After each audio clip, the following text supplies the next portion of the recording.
सोमवारी रात्री मुंबईच्या जोगेश्वरीमध्ये दोन शिवसेनांमध्ये जोरदार राडा झाला। अगदी गुन्हे दाखल झाले, आरोप प्रत्यारोप झाले। सोमवारी रात्रीचा हा प्रकार आचारसंहितेच्या दृष्टीनेही अत्यंत गंभीर म्हणावा असा आहे। पाहूयात नेमकं काय झालं जोगेश्वरीमध्ये, ज्यामुळे दिसून आलेला आहे राडा शिवसेना शिंदे आणि शिवसेना ठाकरेंमधला।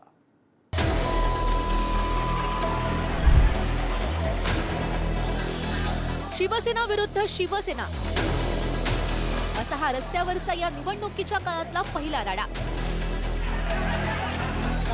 एकेकाळी खांद्याला खांदा लावून पक्षाचं काम केलेले हे शिवसैनिक सोमवारी रात्री एकमेकांविरोधात भर रस्त्यामध्ये उभे ठाकले। हा सगळा प्रकार घडलाय तो जोगेश्वरी विक्रोळी लिंक रोडवरील मातोश्री क्लब बाहेर। उत्तर पश्चिम मुंबईचे शिंदेचे खासदार रवींद्र वायकर यांनी ठाकरेंच्या शिवसैनिकांनी महिलांवर हल्ला केल्याचा आरोप केलाय, तर ठाकरेंच्या नेत्यांनी वायकर यांच्याकडून पैसे वस्तू वाटप होत असल्याचा ठपका ठेवलाय। या सगळ्या राड्यात ठाकरेंचे उमेदवार बाळानर यांच्यावरही एकानं हल्ला केल्याचा व्हिडिओ सोशल मीडियावर व्हायरल होतोय।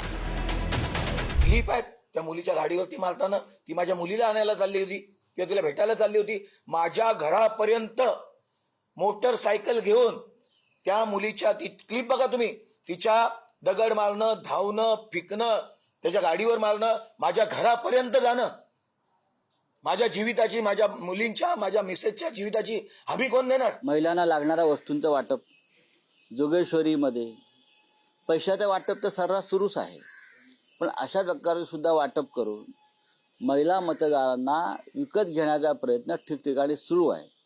आणि मग शिवसैनिक किंवा आमच्या महिला शिवसैनिक जाऊन तिथे धाड घालतात, तेव्हा हा राडा होतो। वायकर यांनी थेट ज्या महिलांवर हल्ला केल्याचा आरोप केलाय त्या महिलांना थेट पत्रकार परिषदेमध्ये समोर आणलं, तर बाळानर यांनी त्यांच्यावर होऊ घातलेल्या हल्ल्यावर भाष्य केलंय।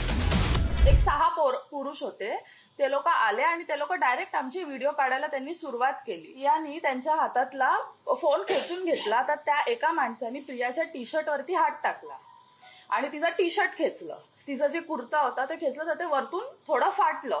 तर म्हणून मी तिला कव्हर करायला गेली, हेल्प करायला, तर त्या लोकांनी माझा सुद्धा कुर्ता खेचला आणि माझा कुर्ता इथून काल फाटला गेला। त्या नगरसेवक राहतात बोरिवलीला, आणि बोरिवलीला येऊन 11:30-12 वाजता या ठिकाणी आता स्पष्टीकरण देत आहेत। माझं प्रामाणिक मत आहे की अनुचित प्रकार जो कोण करेल त्याच्यावर कारवाई व्हायला पाहिजे, त्याच्यावर दुमत नाही।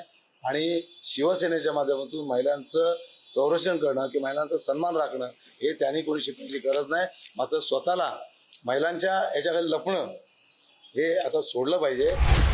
ठाकरेंच्या सेनेनं पैसे भांडी वाटपाचे आरोप केलेत, त्या पार्श्वभूमीवर राज्यभरात कुठे कुठे सामान ताब्यात घेण्यात आलंय, कुठे कुठे सामान वाटपाचे आरोप करण्यात आले, यावर सुद्धा एक नजर टाकूयात।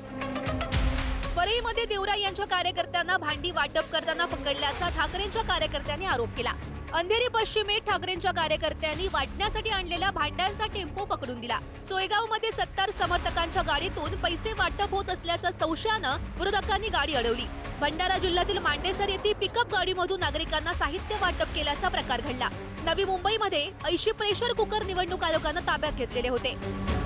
आज इकडे लाडक्या बहिणी म्हणून जिथे महायुती या महिलांचा सन्मान करते, अन्नपूर्णा म्हणते त्यांना, आणि तिथे तुम्ही अशा पद्धतीने रात्री 10:30 वाजता या महिलांवर तुम्ही हल्ला करता, हा खरोखर हल्ला आहे। त्यांचा विनयभंग करण्याचा प्रयत्न करतायत। मोठे सेट हे 5,000च्या वर सेट होते, ते पकडले, निवडणूक आयोगाला दाखवले, पोलिसांनी पाहिजे तशी कारवाई नाही केली।